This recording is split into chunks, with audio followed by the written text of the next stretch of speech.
Uh, you know, finding out that when you go to get some Thanksgiving dinner and there's no macaroni, it's like finding out a child isn't yours. It's the one thing you look towards most. It gives purpose to the day. It gives purpose to the event.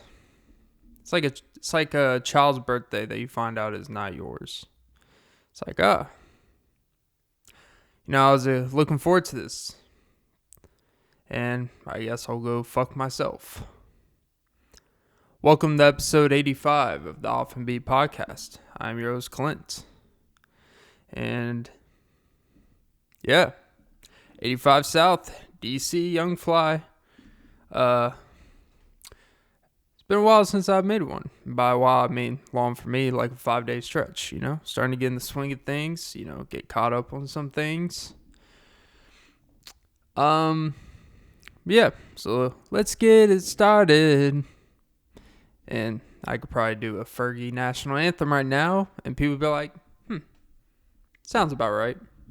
We couldn't tell the difference. Especially when your lips are thinner than, your margin for your temper tantrums to happen. Get real close. Every time I stretch my mouth, I would only assume, feels like getting your anus stretched out and the after effects. Keep it pumping. But yeah. I really do think politics would be a much more bearable thing to talk about if we treated it like mowing your neighbor's lawn. Yeah. Look, you don't know your neighbor's schedule, working a lot, working on the weekends, rains on the weekends. You don't want to put a open gasoline tank out there. Just, making sure the fire ants don't overtake the seeds. But, you be a good neighbor. State Farm is there. Except when you want an extension on your car payment, then they are not there for you. They do not give you that discount double check. They're just like, how about you shut the fuck up and let this count to your account and take accountability, you piece of shit. But don't be like State Farm. Be like a good neighbor. If your neighbor's lawn is a little high, you know what? Just while you're mowing your lawn, just accidentally gloss over it. Take a few extra minutes, get a few patches. Just get it started. Or, just yell to a neighbor like, hey, do you want me to mow your lawn? And they may like, hey, you know what? That would be much appreciated. And then after you mow their lawn the next day, next time you see each other, you can meet up and discuss future plans of the schedule to make sure you guys mow your lawn on the right days of the week, mow the other person's lawn if it bothers you that much. And then once you do it, get the job done, get the task at hand. Instead of just talking about it and bitching about it, just get the job done and then discuss how we can avoid it becoming as big of a problem as it was. Because, fuck a HOA. One of the things why, I don't know if I would ever want to be a homeowner. Will I be a homeowner? I don't know. By choice? Even if I had the choice, it doesn't seem like a very desirable thing. I've never met a homeowner that's like, dude, it's 100% all profit. It's 100% the greatest thing ever. Even people that are in real estate are like, yeah, it's cool, but you're just basically moving money around. That's all real estate is when you're buying and selling and having tenants and shit. It seems exhausting. I don't want that much responsibility. And I know it's not cool to say that you don't want responsibility. But I think it's okay to just be like, you know what? It just seems unnecessary for your means and lifestyle. Now, look, I understand you want to own property. Maybe it makes sense after a while, to at least start paying money on a place that you can pay off and then sell in the future and all that shit if you're that deeply invested. But the reality is, Most of us don't want to call the exterminators all the time. Most of us don't want to have a sewage leak and smell our own shit coming down and be like, man, really need to change my diet. No one wants, to see pipes at the top of their house. No one wants to go out in the backyard and smell shit. No one wants to have to replace the roof every 4, 5, 6 years to make sure they're up to date to standards. No one wants to make sure you clear out cars in the driveway, which why the fuck is anyone else's business if it's your own fucking cars in your own driveway? No one wants to do that. But when you own a home, these are responsibilities that you have to entail to. And I understand it's not just about yourself. It's about everyone around you. It's about thinking outside of yourself. But as someone that does a solo podcast, why the fuck would I give a fuck about anyone but myself? But yeah, mowing your lawn is like politics. If everyone treated politics, and we would actually get to the root of the problem, and we actually fix shit. If we just looked out for each other and try to solve each other's lawn issues. But hey, what the fuck do I know? That's why I'm not a homeowner. I used to mow the lawn once or twice in my lifetime. It's a pretty nice experience. I've accidentally mowed the neighbor's lawn. Are they happy with it? Not really. Because, they like to do the whole professional shit, But that's what happens when you just drive through it. And not talking about the order. But work is work. Work, work, work, work, work. And that's what happens when you get some child's play from depending on your view. But yeah. There's also this fascinating thing. I was listening to a podcast rant about something. And they take emails and stuff. And this lady emailed into the show and was basically saying, being in a polygamous relationship makes you the most secure person in the world because it forces you to drop all your insecurities that monogamy forces you, that only people in monogamous relationships force themselves to abide to because they're afraid to actually tap into what they really feel. Essentially that only insecure people are in monogamous relationships. And if you're in polygamous, you are actually you are the least insecure as possible because it requires you to be secure. To not be jealous and all that shit, right? Which is fine, But I look at polygamy like drugs, It's not something you should promote to kids. You kind of just let people figure out that as they get older. What works for them, what they can tolerate, how often they tolerate. I think it's a weird thing to promote certain things of that nature.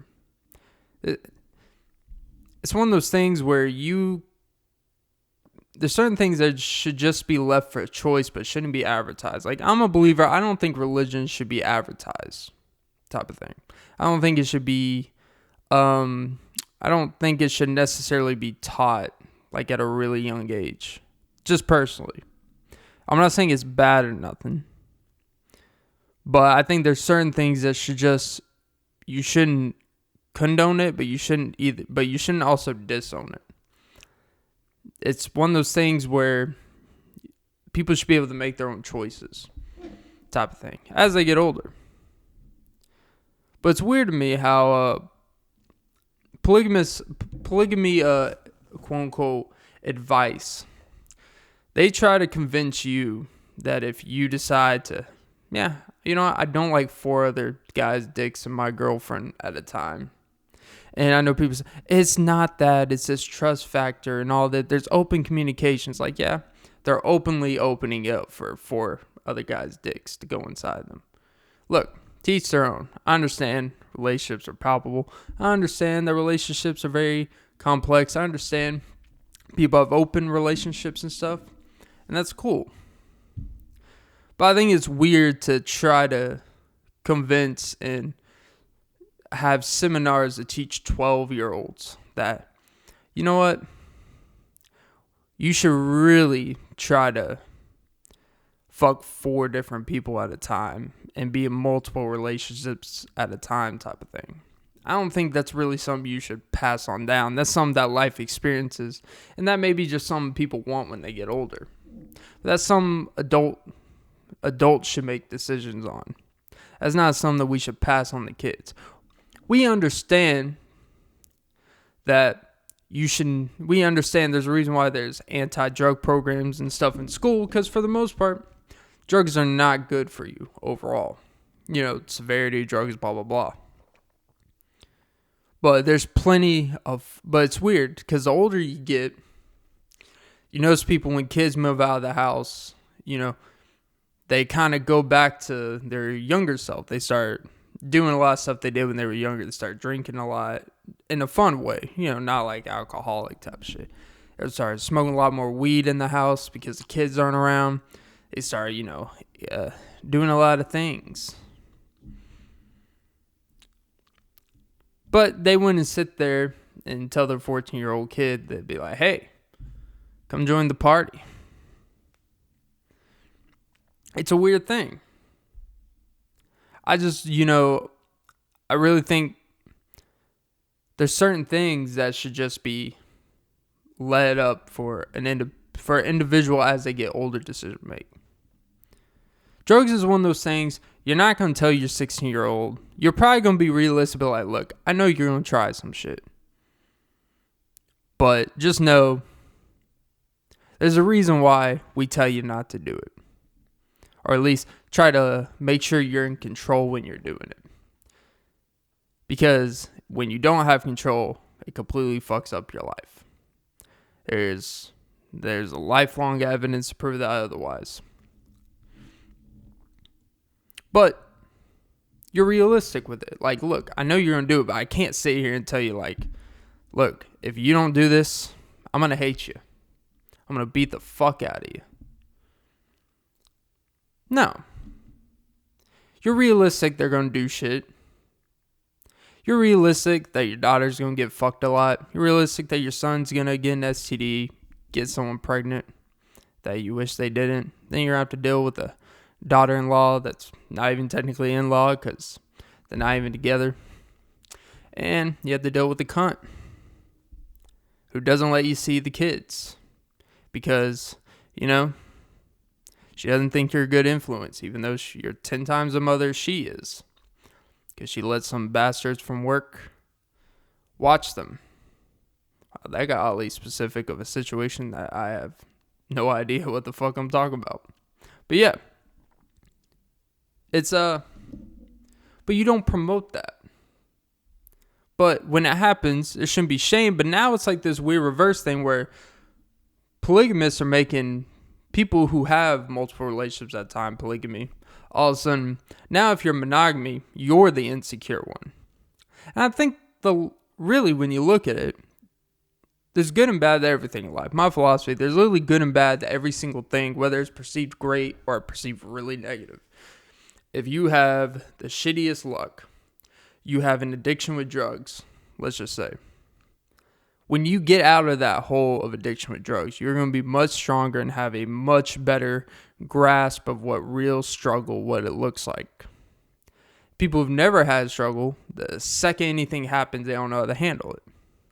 There's good and bad to everything. You take good and bad from everything. People say if you're monogamous, you're insecure because there's this territorial quality, which, I'm not a big fan of territorial things, so I get that. In terms of obsessive territorial, where it's like when you hear people like in situations with the opposite sex, and I say that because it's honestly not even definitive to one or the other. It literally applies both ways in this situation, where they are told who they are cool with the other person hanging out with, and they literally track them. They're literally like stalking them and shit like that. It's like, if you gotta do all that, you got issues. And if you gotta do all that, you probably should just be with that person. Crazy thought. I know. It's not fun. It's like, yeah, neither is wasting 3 hours of your time waiting outside of their house when they are just going to an after work party. And he's getting that work in after. But it says, I do understand that there can be an obsession with this problem, but those are more few and far in between than the healthy aspects. Like, people will always choose the worst examples of worst case scenarios of monogamy, but then they want to refute the worst scenarios of polygamy, which, for obvious reasons, they want to say if you're in monogamy, you're insecure because it's quote unquote unrealistic, which maybe, depending on what you consider unrealistic, because at the end of the day, it's really individual between them and the person. It's not unrealistic between two people. Now, if it's one of those two people, it's unrealistic. That's where you kind of go like, oh shit, what the fuck did I do? And people change. Shit happens. I get it. But insecurity goes all around. You can make the argument that being in a polygamous relationship is also requires a lot of insecurity, being the fact that maybe you feel that you have to accept less of someone or a very specific version of someone because you have a hard time either being accepted for all that you are, and you want people to pick and choose the best parts of you, and you want to pick and choose the best parts of someone else instead of fully accepting them and only having to deal with the stuff that you only want to deal with. Which, honestly, sounds like a treat. Because a lot of people actually probably try that in monogamous relationships where they want to change people to be something they're not, or they want to specifically only focus on what's wrong with the person instead of actually loving an individual for who they are, or accepting that if this is a version of a person you do not like, it could be very hard to disattach from that, and you don't want to hurt feelings and stuff like that. But it's weird how now polygamy looks at monogamy like you're actually the ones that are insecure. It's like, well, there's insecurities in all relationships. You could break it down. Sibling, parents, cousins, fuck buddies. There's a lot of things that are insecurity that are attached to that. Polygamy is one of those things, though, where people think because you are more free and open, you're more open to different way of thinking, you're more open to caring more, that all of a sudden it means that you're less insecure, that you're more secure.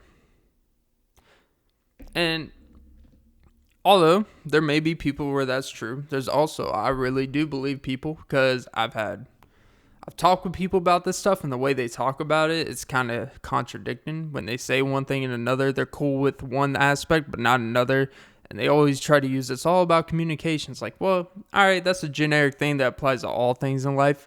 Communication is literally vital to fucking everything you fucking do with any individual fucking person in the world, no matter what that relationship entails. Like, talk about saying the most common sense shit and being like, that's why we're different. It's like, no. Or, hey, look, I respect as much as if someone, I would rather someone be like, hey, instead of claiming they're all about one and then really, they want to venture out and do all this stuff and they're doing it behind your back and all that. Like, yeah, look. It's better to be honest than not honest. So if that's what you truly feel, then truly feel. But it's funny how when people that are quote-unquote considered outside the structure, right? Because monogamy is quote-unquote the structure, religion structure, all that stuff. It's considered the structure, the way we do it. And to me, there's also people that just want to do something different just to be something different, you know? Just to be a part of something that's outside of, what's the right term I'm trying to use? People that are trying to step outside of the norms, that societal norms, which there's good to that. You know, you don't want to just accept something just because it's there. Like, you should think about, why do I want to do this? But isn't it kind of funny how when people that are outside try to tell the people that, quote unquote, are doing the normal thing, because maybe they actually just want that. They want a stable home, one-on-one, but then they try to convince those people, are you sure you're doing it right? It's like, I don't know. We have $80,000 savings. We have kids, go to a decent school. You know, none of them do crack. I mean, I think it's working. It creates clarity for the child. We enjoy it. We love each other. We respect each other. You know, we communicate, work things out. You know what? Yeah, sometimes it works.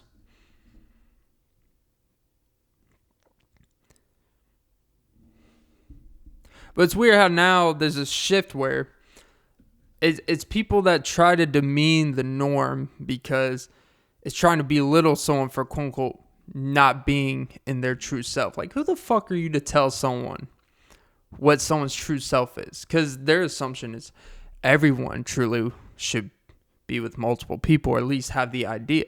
It's like, if they want to. I mean, but honestly, not everyone wants that. Some people may do younger phases and then they get older, like, you know what?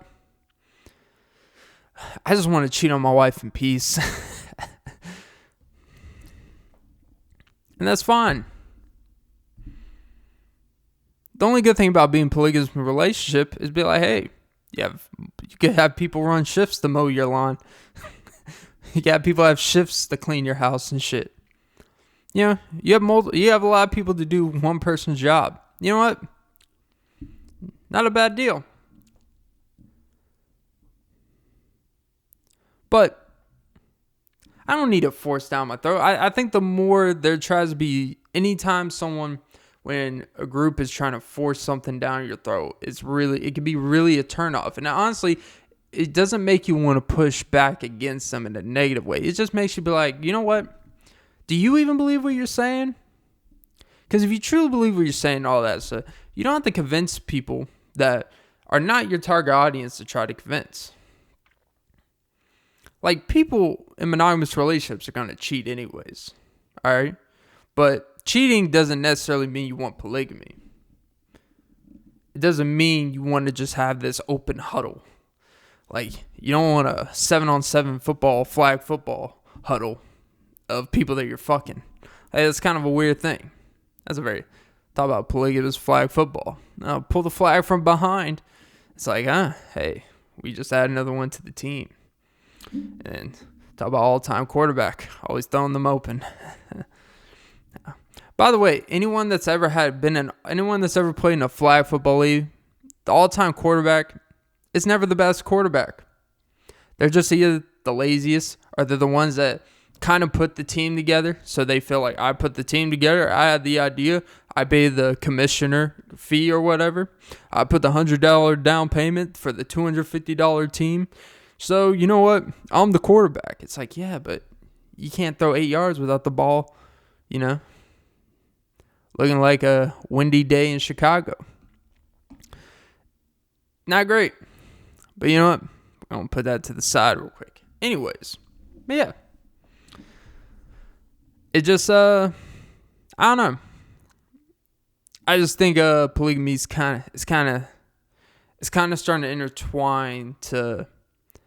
It seems more like, instead of putting stuff out there for an open-mindedness where, is this something I'll be interested in? It's kind of like, if you don't do this, you're the problem. You will never be happy. You will never fulfill yourself. It's like, look, there's some people, you have 6 people fuck them. It's not going to happen. They're not going to feel any better sexually. Just is what it is. I don't know. But hey, at least just point all your blame on one person. And then go to therapy. And then accept that you're never going to be happy. It's okay. Nothing wrong with polygamy. It just, I think it's starting to steer towards teaching very, very young people. The more and more it's kind of being, polygamy is the way of life. Instead of having it be a possible part of life, it could be a path for you. But hey, you know what? Fuck me. Because remember, as long as you communicate, that's all that matters. It's like, yeah, wow. That's the best course of persuasion you have is communication. I'm sorry, unless you have a degree in communication, stop fucking talking about how important communication is. Stop saying that you need to work on stuff that you haven't even have a professed, articulate, degree of paper in.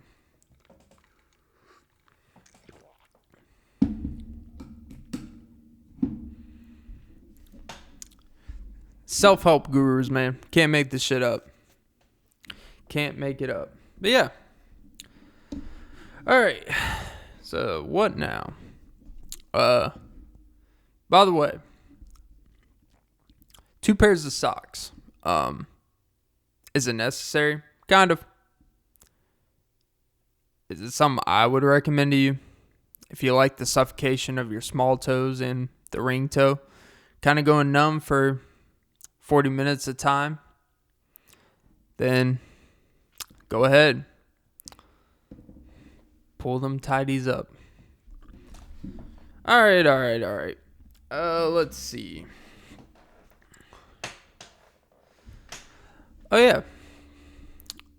So, what do you call a llama who's trying to cross the border? Miyama. That was terrible.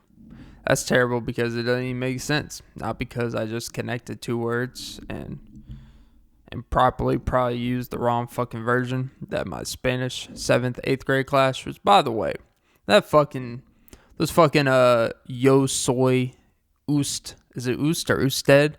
Those pronoun chart is ironic. Spanish. Talk about, you used to have the freaking folder chart in Spanish that you could actually sometimes use on the test, depending on if the teacher was a massive cunt or not. Sorry, I really need to stop using that word because, they're just doing their job. But at the same time, they always have the sense of attitude when they see a 7th grade white dude in the middle of Georgia come to class and like, what do you mean you don't know the Form 3 sentences in the first 2 weeks? It's like, yeah, my idea of Spanish is going to the flea market and trying to make sure you don't see someone get stabbed by a sword. At that point in time, that was my knowledge and my awareness to language outside of Miyama English. But,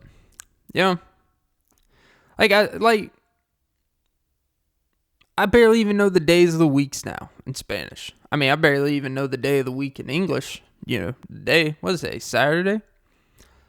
Saturday is working against me. Saturday gravity. It all comes down on you when you don't expect it. But yeah. Yeah, those fucking folder charts are so fucking, look, they're helpful as fuck. Without them, I mean, they just gave me a 70-something just to, you try hard. Which is kind of weird how when you're young, it's kind of weird how trying hard is a not impressive quality. It's funny how trying hard is actually a unattractive quality.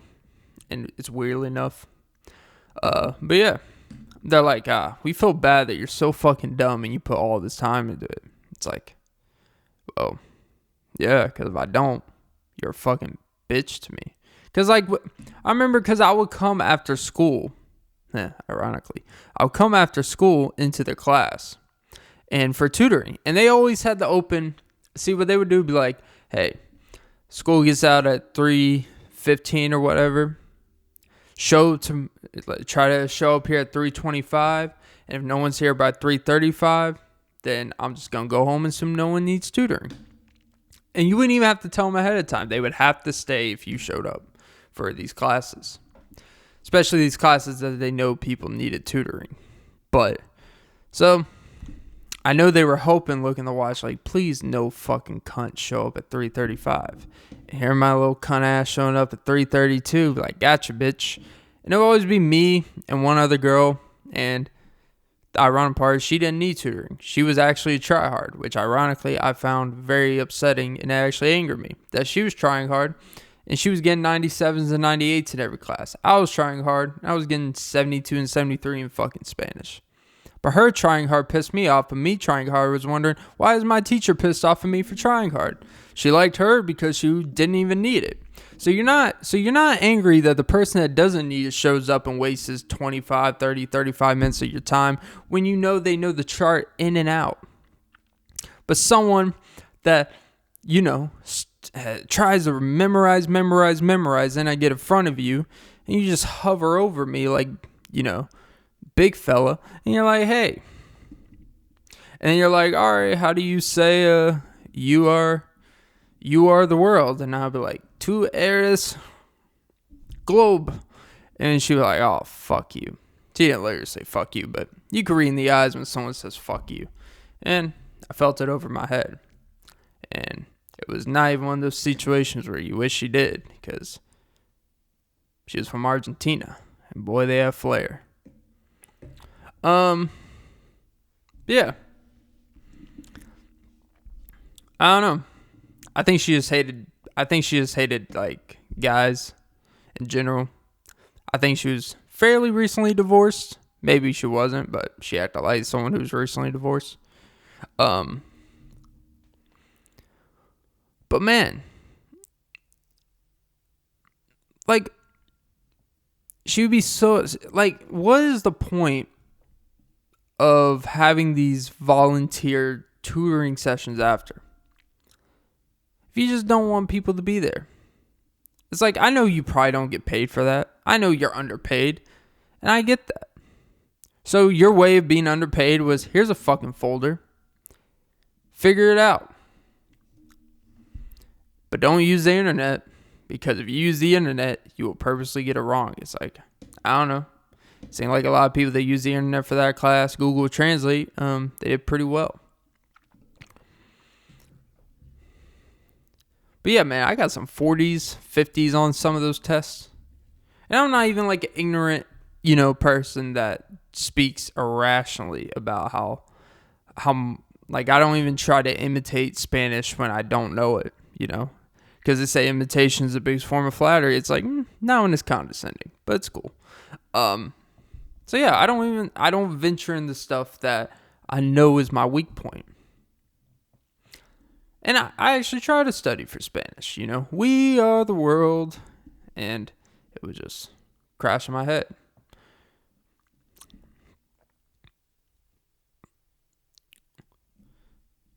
It just fascinated me. I forgot what the whole fucking point in the beginning of this. But yeah, I don't know. Fuck 7th grade Spanish and 8th grade Spanish.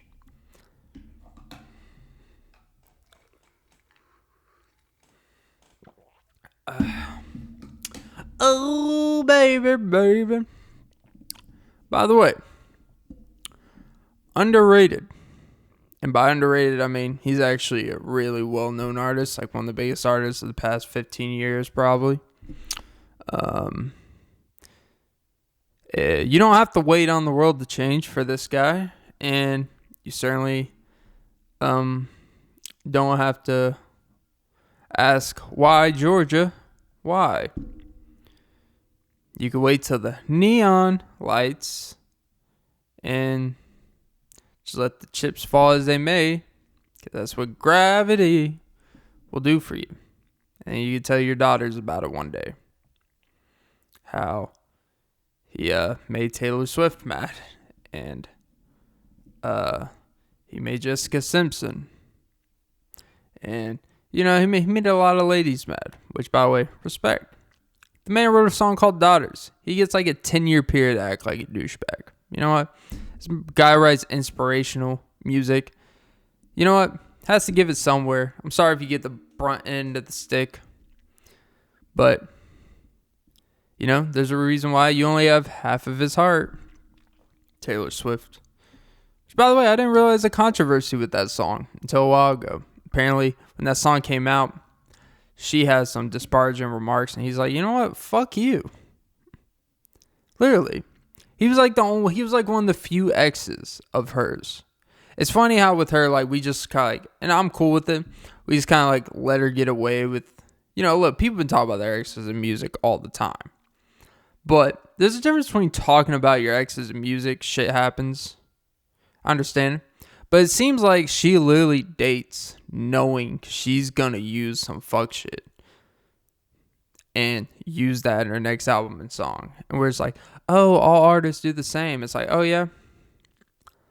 Could you imagine if like John Mayer just completely in a song or just any kind of male singer-songwriter type of thing, and it was speaking about someone in a negative light, we would look at it differently.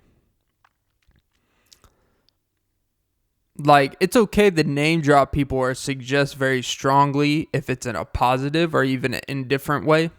If it's referencing something, acknowledging self-awareness of how you fucked up type of shit.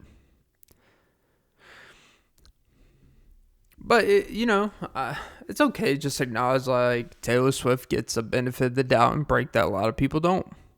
And at a certain point, it's like, all right, like, it's been kind of the same thing for, like, 12, 13 years. Like, if you're shitting on 7 or the 8 boyfriends that you've had, every single one, and you don't speak about any of them in a positive light, and they all kind of keep quiet about it, John Mayer's like, you know what? Fuck you. He didn't literally say fuck you, but because I remember, look, I've been going on a John Mayer binge. Ever like artists from the early, the mid 2000s or late 2000s type of thing, 2010-ish, I should say. And you just kind of like, their music didn't resonate with you when you're younger, but when you get older, you listen to one song, I remember that song. And Spotify, you started just like going through albums like, man, this guy's got a lot of hits. It's like, oh man, I like these songs. Oh, I like this. Oh, shit. Oh, fuck. John Mayer's been like that for me for the past week. It's a lot of very heavier music than you would assume. There's this perception because he's written songs like Waiting on the World to Change, Daughters, and, it's very, it seems very like, ooh-wee. I'm just out here making a difference. Show him. And there's a lot of actually heaviness to his music. Older, semi-continuum album. And as his music's gone on, it's definitely developed. And he's an amazing fucking guitar player. But I respect it. He's like, you know what? He didn't like the way the song, because he didn't like the way like it was. Something about like the whole process went. I don't think he wanted the song released. Something with the Half of My Heart song, which actually became a hit type of thing. He didn't like it. He didn't like the whole situation with her. And I guess during that process, they probably did tingle the sensations. And even with Taylor Swift's most recent album, well, it's not even most recent. It's like most of it's basically a reverbage of some things. But I guess that 10-minute song, All Too Well, let's just say she went in very detail. Maybe a little all too well. Great song, actually. Never heard the song until the SNL performance, 10 minutes long. And then apparently she did a short film about it where people did the time lapse. And apparently she dated Jake Gyllenhaal. It's like Jake Gyllenhaal's just out here like fucking being Nightcrawler. And out of nowhere, Taylor Swift's like, here, bitch. And he's like, it's fucking 9 years ago. But it's cool because she can't let something go from 9 years ago. But, like, if a dude holds on to something for 9 years, it's like, grow the fuck up. Right? I think in general, it's been 9 fucking years. She should play the song and stuff like that. But, like, you're definitely making this, like, rollout thing specifically kind of veered towards him. I mean, you got to do that look like him. people did the timestamps. Like, you couldn't even just get a random attractive dude in your music video. You had to get a guy that looked almost ideal to him. And by the way, I'm cool with it. But it's okay to acknowledge that in some cases, double standards exist and that it is okay. Double standards aren't necessarily like a bad thing. Double standards work in favor for others, doesn't work in favor for others. But for the other person, there may be other benefits to that. It just seems like, isn't she like 30-something? Isn't there kind of like a point where it's like, maybe her saying that everyone else is a problem with every single person she dated, she's the only one that comes out with the victim card and sympathy card. Just maybe, she's not always the victim in every situation. Just maybe. But what do I know? What the fuck do I know? And I love Taylor Swift music. But, be honest, like, I did listen to some of the songs album and even semi-recent music, and it's just like, oh, okay. I see, like, there's definitely this, I think also she probably has kind of played into it a little too. I don't think she just wants to sit here and just talk about specific exes that everyone can figure out type of stuff. Like, her life's public, If it's her story to tell, it's her story to tell. But imagine if a dude did this exactly like that. Every album, every song, widely public, and it's very specific. It's not even general. He's talking about something. It's very specific. Like, Drake would be the closest comparison. But with Drake, his relationships, like, they're public, but, they're not as famous celebrities, I guess you could say, with the exception of, like, Rihanna and a few. So when it's Rihanna, it's about Rihanna. He still name drops Rihanna, or he still makes references. You used to do skincare, but now you do swimwear. Bars. Because those swimwear does make the skin care. Oh, talk about having skin in the game. Letting it work. I guess he's just too good for you. You took his love for granted. I just don't understand it. Funny how when Drake always says he doesn't understand something when it's pretty obvious that you should understand it. It's like, yeah, Drake actually is pretty clear cut. It's like, I just don't understand why you won't talk to me. It's like, you just admitted the fucking my twin sister. It's like, but communication is key.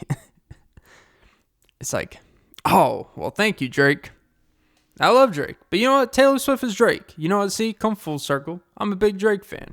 You know what? And I just contradicted my whole statement. Drake literally does the same thing, but a little less specific. He's specific, but you kind of have to dig deep. Except from Courtney from Hooters on Peachtree.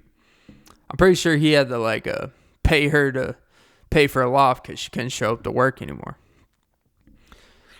The funny part is Drake probably never actually fucked Courtney from Hooters on Peachtree. He's probably saw her. He probably chit-chatted with her during that time frame.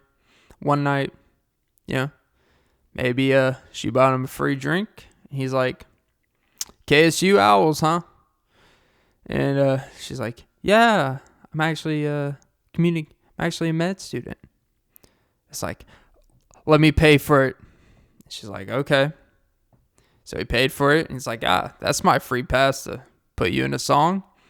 And now she can't go to Hooters on Peachtree anymore because she's a distraction.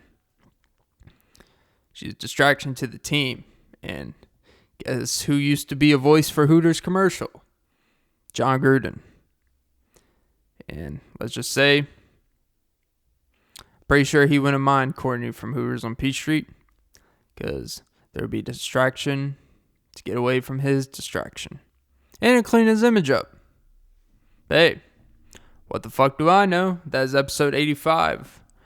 And this podcast went 85 miles per hour down south every minute that this thing was playing. If the world was flat, I guess it would be like Rainbow Road. It just keeps going and going.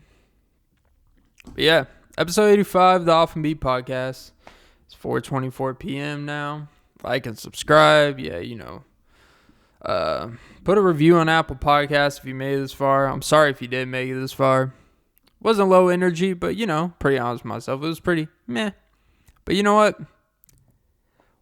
One step at a time.